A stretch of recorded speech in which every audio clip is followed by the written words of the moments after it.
কেন হাজ, কি হচ্ছে সেখানে, কেন এই সকল আনুষ্ঠানিকতা, এত আচার অনুষ্ঠান? আল্লাহ তাআলা পবিত্র কোরআনে বলেন, এই সব কিছু, সকল আনুষ্ঠানিকতা হচ্ছে রিলিজিয়াস সিম্বলিজম বা ধর্মীয় প্রতীক। সূরা মায়েদার ৯৭ নং আয়াতে আল্লাহ তাআলা বলেন, আল্লাহ তাআলা পবিত্র ঘর কাবাকে তোমাদের জন্য প্রতিষ্ঠার উপকরণ অর্থাৎ মার্কাজ, কেন্দ্রস্থল করে দিয়েছেন। একইভাবে হারাম মাসগুলো, কুরবানির উদ্দেশ্যে কাবায় প্রেরিত পশু এবং তাকে চিহ্নিত করার গলার মালাকেও, এগুলো সবই ধর্মীয় প্রতীক।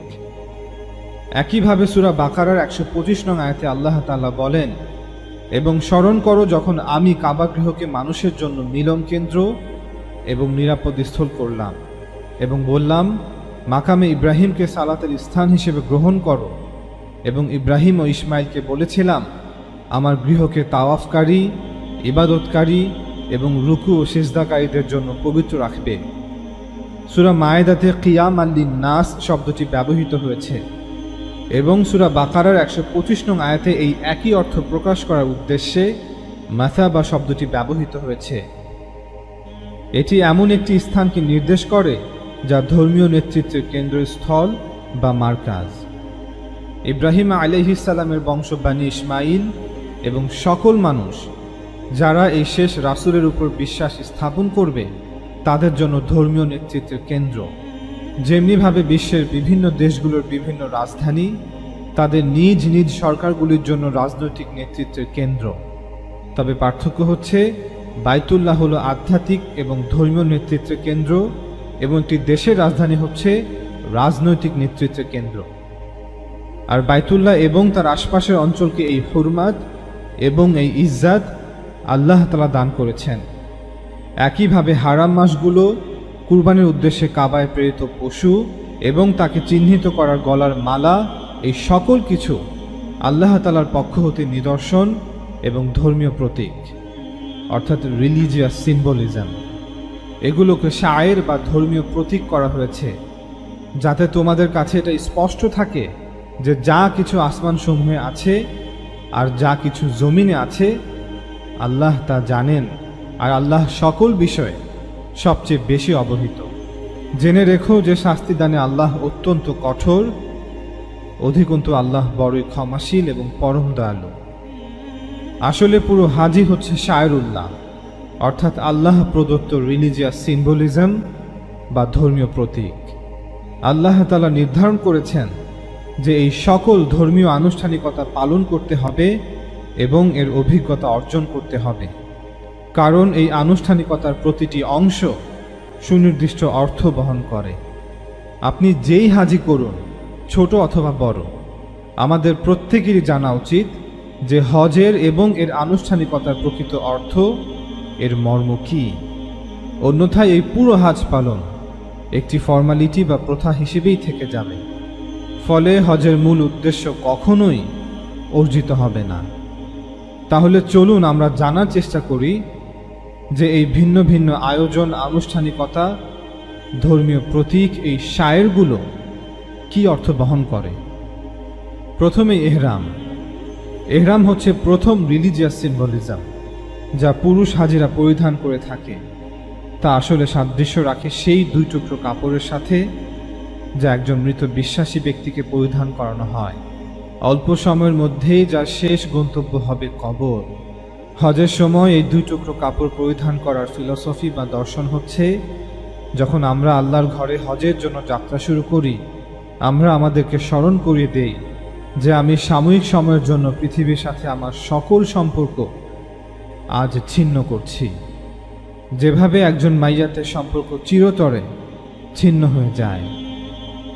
বস্তু জগৎকে ঘিরে আমার সকল চাওয়া পাওয়া, লোভ লালসা, আমার সকল আশা আকাঙ্ক্ষা, পৃথিবী এবং তার সকল আকর্ষণ, তার আহ্বান আমার পেছনে।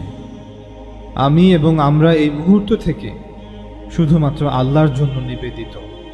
তিনি আমাদের লক্ষ্য, তার স্মরণ, তার ইচ্ছা এবং তিনি আমাকে যা করতে বলেছেন, এখন এগুলোই আমার উদ্দেশ্য।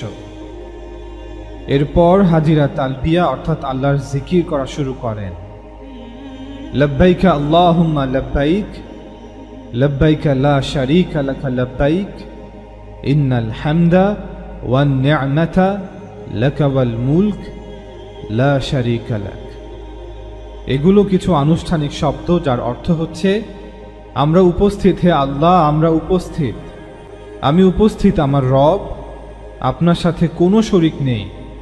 আজ আমি উপস্থিত আমার রব, নিশ্চয় সকল প্রশংসা, ধন্যবাদ জানানোর সকল অভিব্যক্তি আর শ্রেষ্ঠত্ব আপনারই।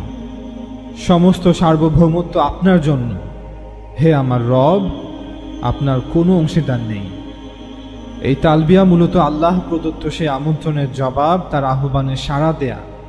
আল্লাহ তাআলা পবিত্র কোরআনের সূরা হাজে বলেন, স্মরণ করো যখন আমি ইব্রাহিমকে পবিত্র গৃহের স্থান চিহ্নিত করে দিয়েছিলাম, তখন বলেছিলাম আমার সাথে কোনো কিছুকে অংশীদার গণ্য করবে না, আর আমার এই গৃহকে পবিত্র রাখবে তাওয়াফকারী, নামাজে কিয়ামকারী, রুকুকারী ও সেজদাকারীদের জন্যে।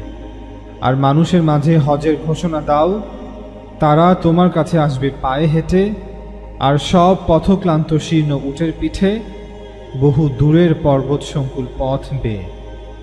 অতএব স্বয়ং আল্লাহ তাআলা নিজেই ওহীর মাধ্যমে ইব্রাহিম আলাইহিস সালামকে আদেশ করেন এই কাবা ঘর নির্মাণ করতে এবং মানুষকে হাজের জন্য আহ্বান করতে। তাই প্রতিবার যখন হজ যাত্রীরা আল্লাহর ঘরের উদ্দেশ্যে যাত্রা শুরু করেন, তখন ওনারা এই তালবিয়া পড়ে থাকেন, হে আল্লাহ, আপনি ইব্রাহিম আলাইহিস সালামের মাধ্যমে যে দাওয়াত আপনার বান্দাদের দিয়েছেন, বান্দা হিসেবে আমরা সেই দাওয়াত গ্রহণ করলাম। আমরা উপস্থিত, আমাদের রব আমরা উপস্থিত, আপনার শাহী দরবারে আমরা উপস্থিত, আপনার সাক্ষাতের প্রত্যাশায় আমরা উপস্থিত।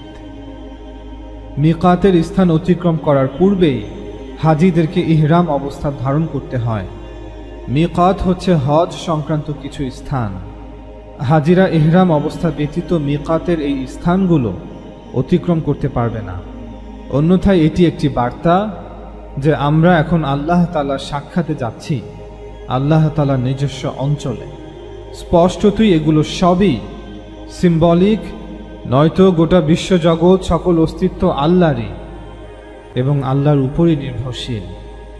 তবে হজের উদ্দেশ্যে প্রতীকী হিসেবে একটি অঞ্চলকে মনোনীত এবং নির্ধারিত করা হয়েছে, যে আমরা পৃথিবীকে তার আহ্বানকে পেছনে ফেলে আল্লাহ তাআলার সান্নিধ্যে, তার সাম্রাজ্যে প্রবেশ করছি, তার ক্ষমা প্রার্থনার উদ্দেশ্যে।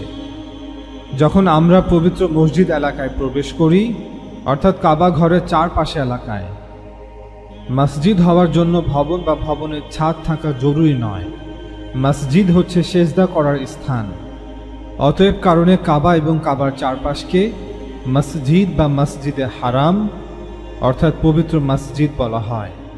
পবিত্র মসজিদে প্রবেশ করার সাথে সাথে বায়তুল্লাহর দৃশ্য, কাবার মাহাত্ম্য দর্শকদেরকে বিমুগ্ধ করে, বিস্মিত করে।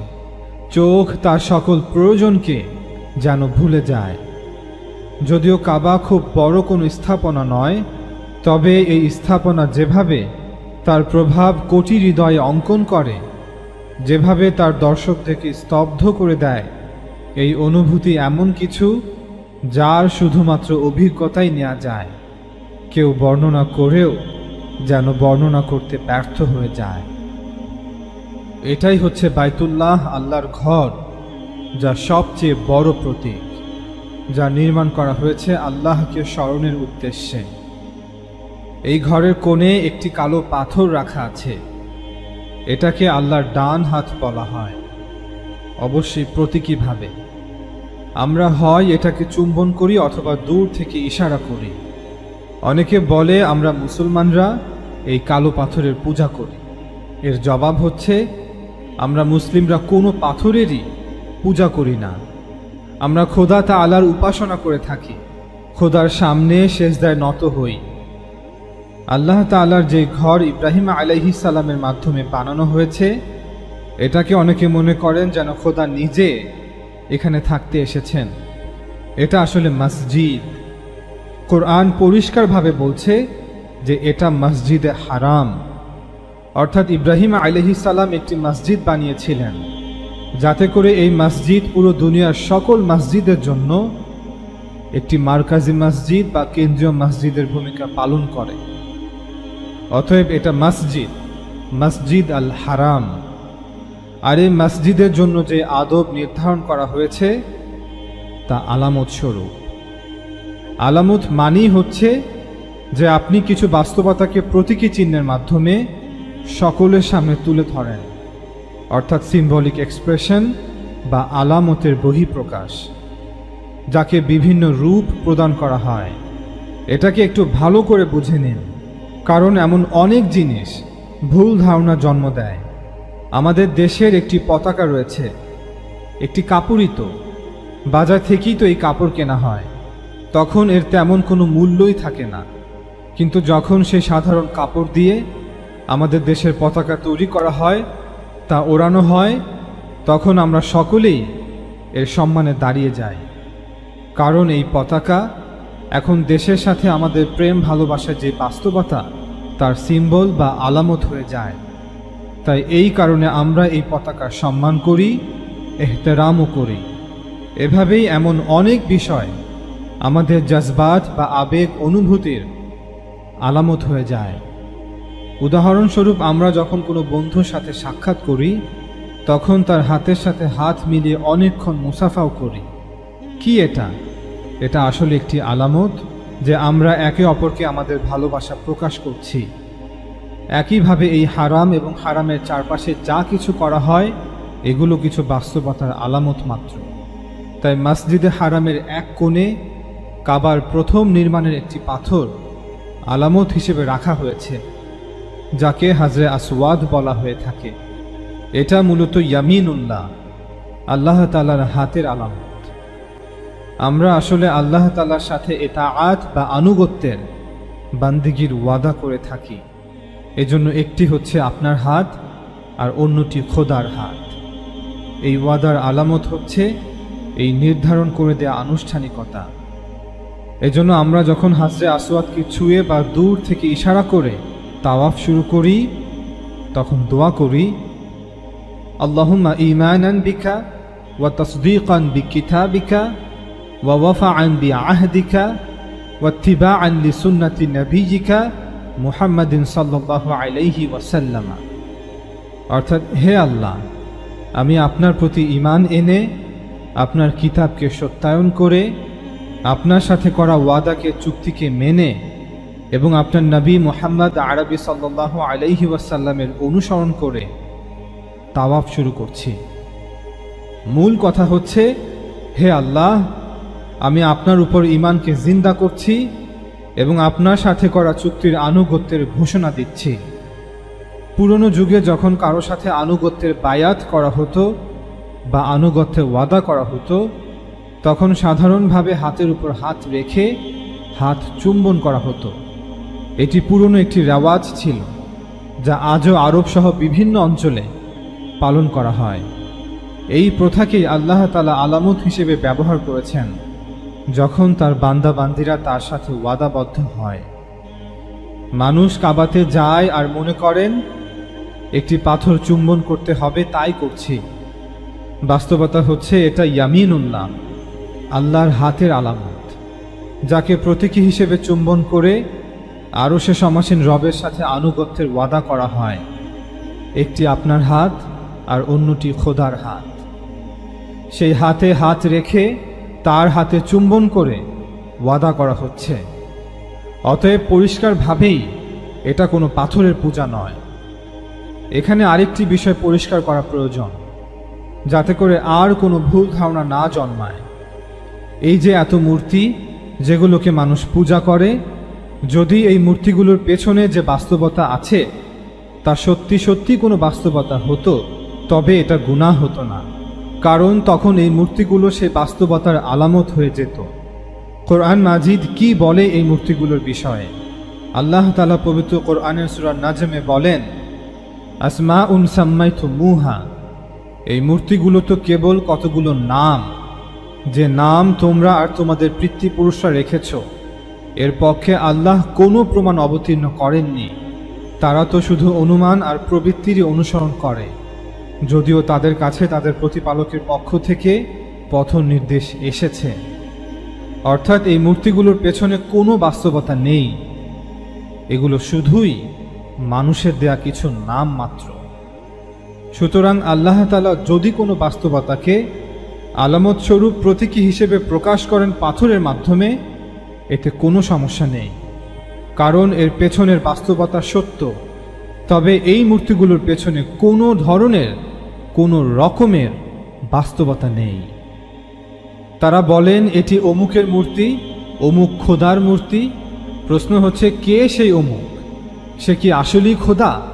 তার কি যোগ্যতা আছে খোদা হওয়ার?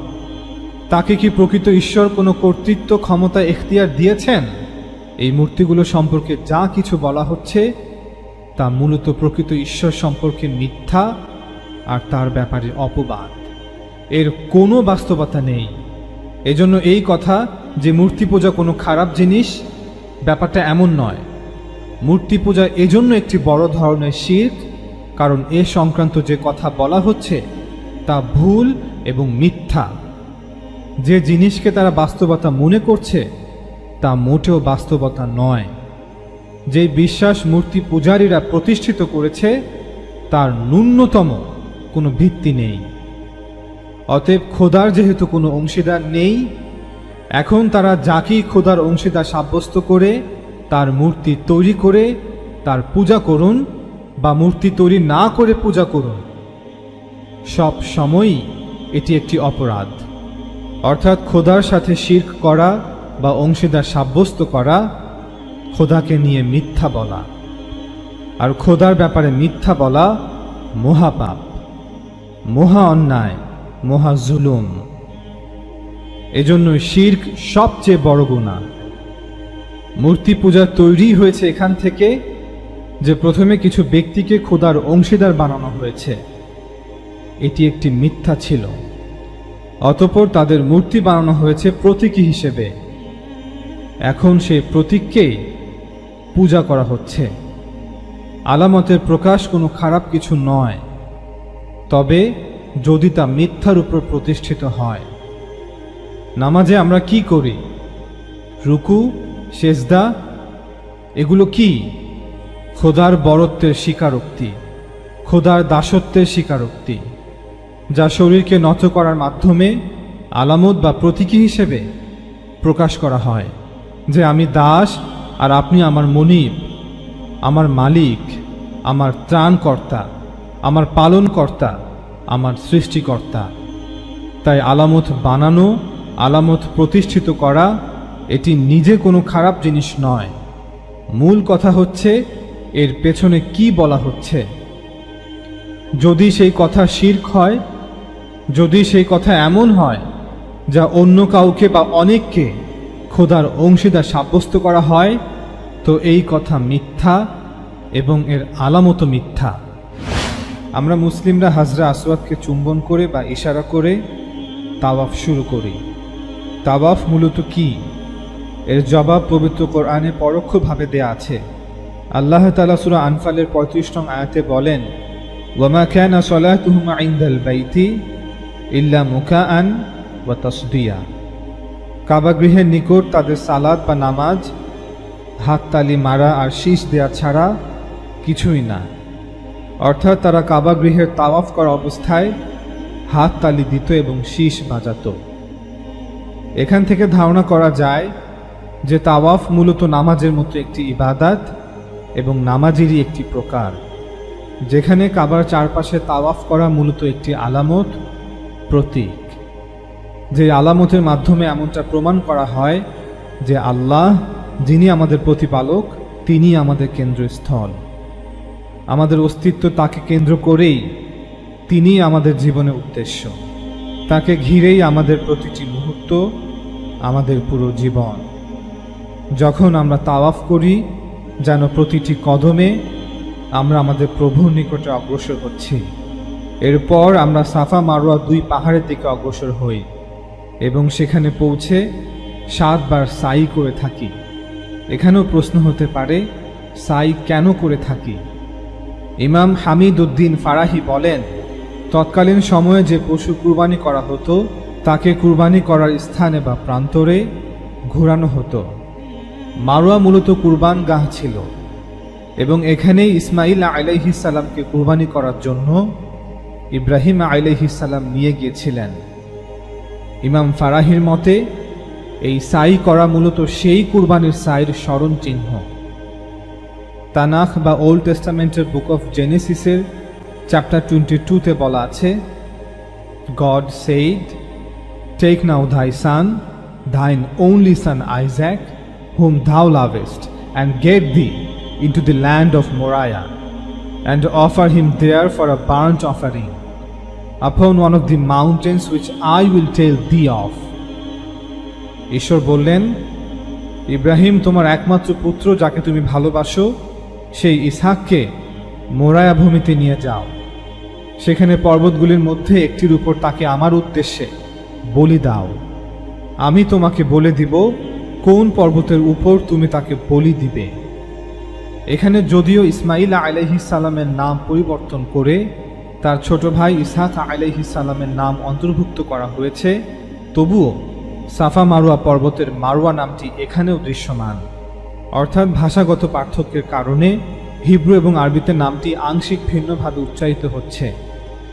আল্লাহ তাআলা সূরা বাকারার 158 নং আয়াতে বলেন, ইন্না সাফা ওয়াল মারওয়া মিন শাআইরিল্লাহ, অর্থাৎ নিশ্চয়ই সাফা এবং মারওয়া আল্লাহর নিদর্শনগুলোর মধ্যে অন্যতম।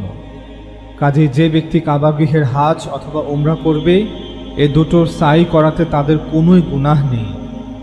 এবং যে ব্যক্তি স্বেচ্ছায় কোনো সৎ কাজ করবে, তাহলে নিশ্চয়ই আল্লাহ তার ব্যাপারে গুণগ্রাহী এবং সর্বজ্ঞ। পবিত্র কোরআনের এই আয়াত থেকে এটা পরিষ্কার যে কাবা গৃহ এবং হাজরে আসওয়াদ যেমন শাআয়ের, ঠিক একইভাবে সাফা এবং মারওয়াও দুটি শাআয়ের। শাআয়ের অর্থ নিদর্শন, আলামত বা প্রতীক। আর এই আয়াতে ব্যবহৃত শাআয়েরিল্লাহ অর্থ আল্লাহর পক্ষ হতে বা আল্লাহ কর্তৃক নির্ধারিত নিদর্শন, আলামত বা প্রতীক, যা অতীতের একটি ঘটনাকে প্রকাশ করছে। আর সেই ঘটনাটি হল যখন ইব্রাহিম আলাইহিস সালাম তার প্রথম এবং বড় সন্তান ইসমাইল আলাইহিস সালামকে কুরবানি করার উদ্দেশ্যে মারওয়াতে নিয়ে যান বা মোরায়াতে নিয়ে যান, যা বাইবেলেও উল্লেখ করা হয়েছে। এরপর যুলহিজ্জা মাসের 8 তারিখে বড় হজ শুরু হয়। সেই দিন সকল হাজিরা মিনাতে শিবির স্থাপন করে সেখানে অবস্থান করেন। এটি মূলত একটি যুদ্ধের সূচনা, এমন এক জিহাদ যা শয়তানের বিরুদ্ধে। আর এটাই বড় হজের উদ্দেশ্য।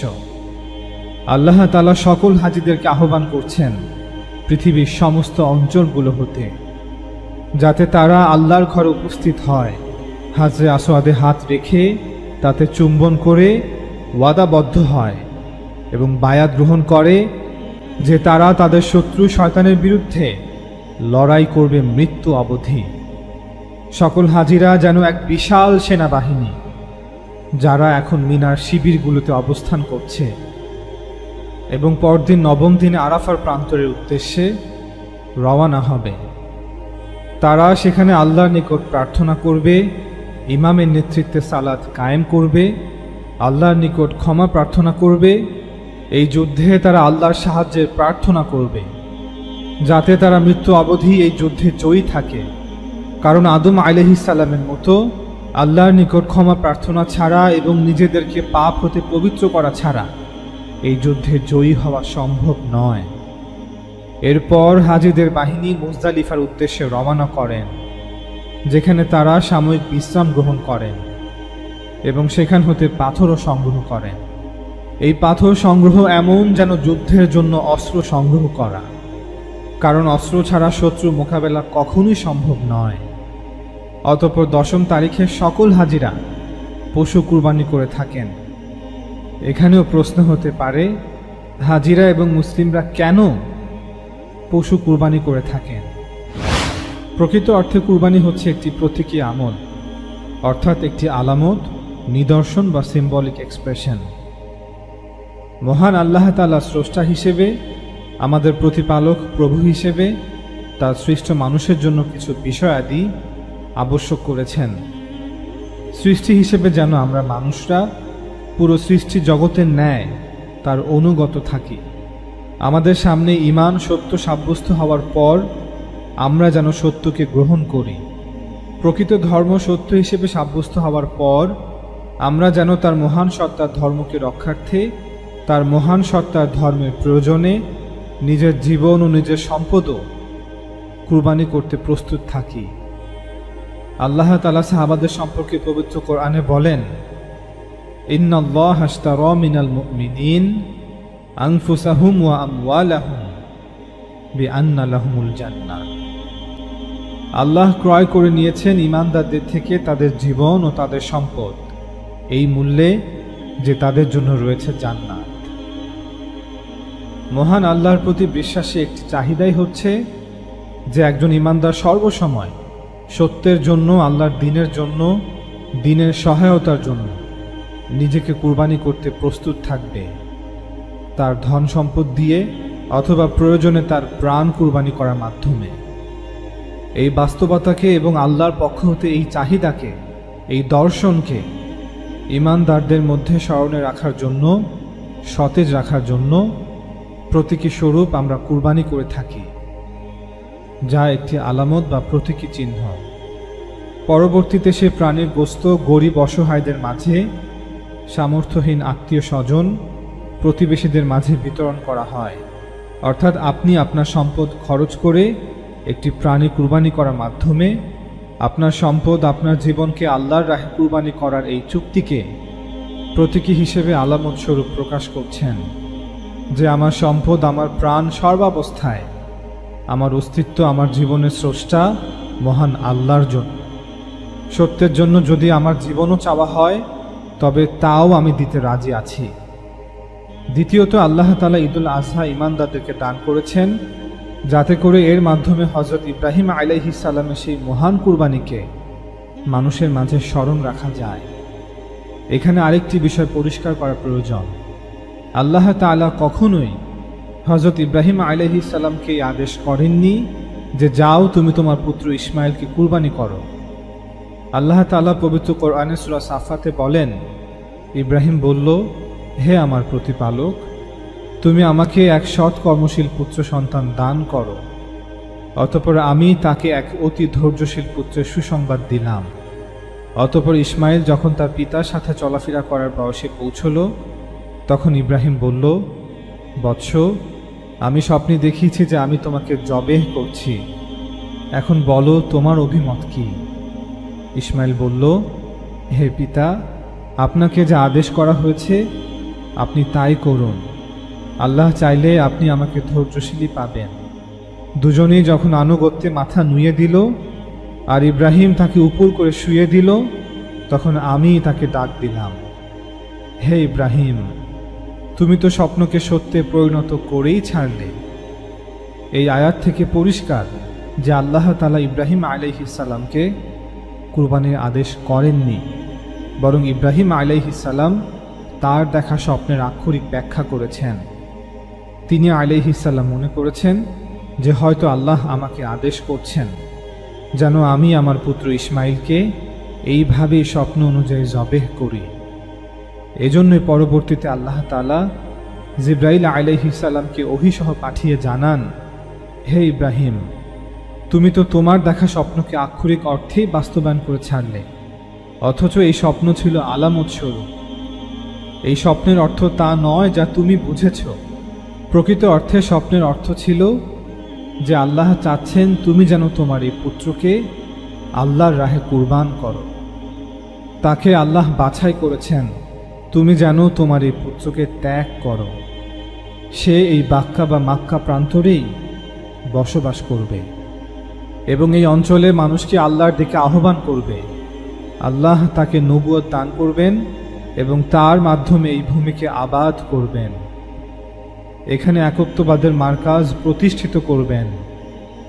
অতএব তোমার এই পুত্র সন্তানকে কেনান হতে বহু দূর এই ভূমিতে এখানে আবাদ করতে হবে। এটাই হচ্ছে তোমার দেখা স্বপ্নের ব্যাখ্যা। এরপর আল্লাহ তাআলা বলেন, তার এই মহান কুরবানির কারণে তাকে পরবর্তীতে সুসংবাদ দিয়েছিলাম আরেকটি পুত্র সন্তানের, অর্থাৎ ইসহাকের, যে ছিল সৎকর্মশীল বান্দাদের অন্তর্ভুক্ত একজন নবী। মুহাম্মদ সাল্লাল্লাহু আলাইহি ওয়াসাল্লামের আগমনের পূর্বেও কুরাইশ সহ সকল আরবরা হজের মৌসুমে এই দিনে পশু কুরবানি করত, যা ইব্রাহিম আলাইহিস সালাম ও ইসমাইল আলাইহিস সালামের জামানা হতেই চালু ছিল। ইসমাইল আলাইহিস সালাম প্রতি বছর হজের সময় এই দিনে কুরবানি করতেন, যেই প্রথা আল্লাহ রাসূল সাল্লাল্লাহু আলাইহি ওয়াসাল্লামও জারি রেখেছেন তার সুন্নাহর মাধ্যমে। ইব্রাহিম আলাইহিস সালামের ছোট পুত্র ইসহাক আলাইহিস সালামের সন্তানরা অর্থাৎ বানি ইসরায়েলরাও কুরবানি করত।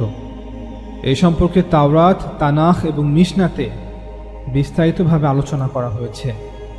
এবং সবচেয়ে বড় কথা হচ্ছে, এই কুরবানির প্রথা হযরত আদম আলাইহিস সালামের জামানা থেকেই প্রচলিত। প্রত্যেক নবীরাই কুরবানি করতেন।